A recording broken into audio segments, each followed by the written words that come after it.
Iris. House. Visits.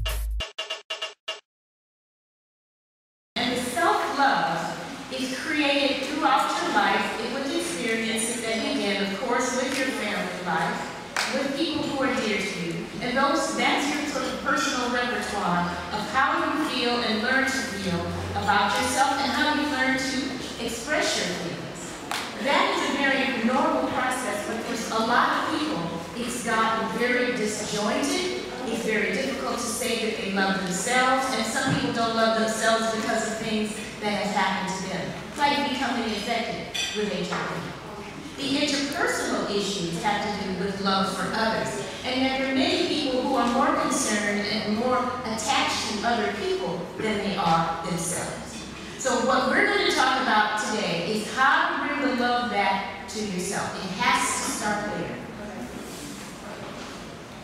We, being my team at UCLA, developed an intervention along these lines back between 2001 and 2004. It was funded by the National Institute of Mental Health, and it's an intervention that really deals with how women in particular feel about themselves when they have histories of abuse and violence. This is an 11-week intervention, so that's not the standard time. I thoroughly don't feel that in 4 sessions in a month or 2 sessions that last 2 hours, you can really get to know a person and talk to them about some experiences.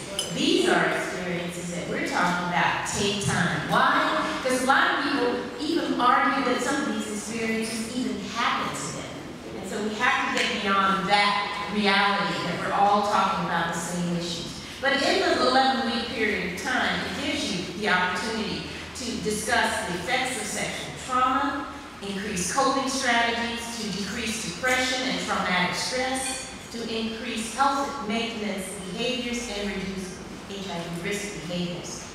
I want to begin by defining what we mean by stress and trauma. One of these experiences is so common we hardly ever talk about it. And those are experiences that deal with child sexual abuse or unwanted or coerced sexual body contact prior to age 18. This is an important experience because so many women feel that if things like this happened a long time ago, they're not important today, they don't bother them, and actually, it's this. You never get over anything. As a therapist, that's the one thing I tell people. You don't get anything out of what I say to you. You never get over anything. Your brain tracks all the experiences that you have in life. You may not remember all of them, I certainly don't.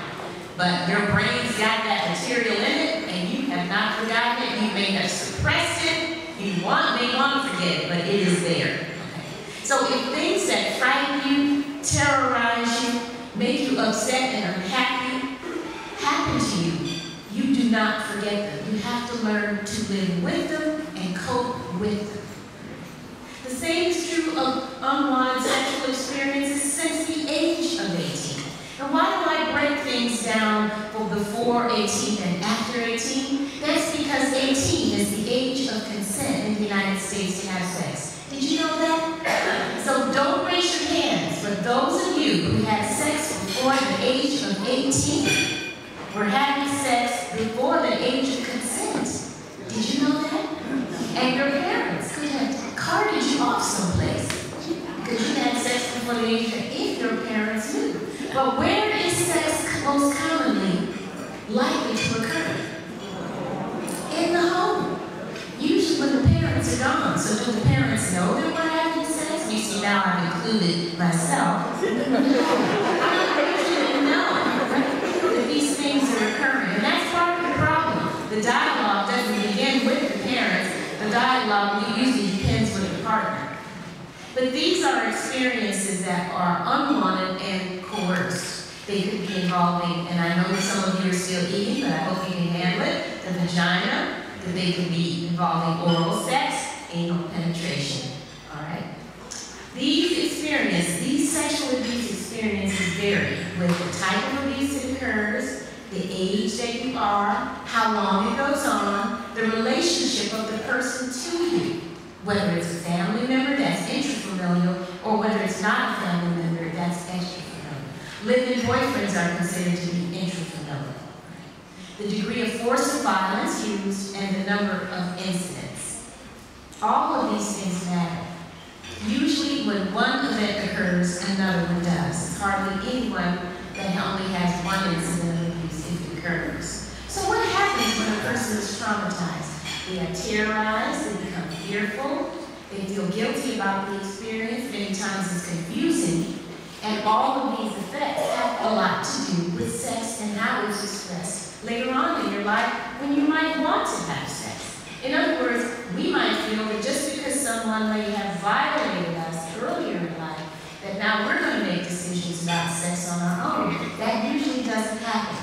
Usually if a person has experienced an abuse experience, that sets the template for what happens even when you want to have sex, unfortunately. And it dysregulates it. It means that sex doesn't usually occur all the time. That means to dysregulate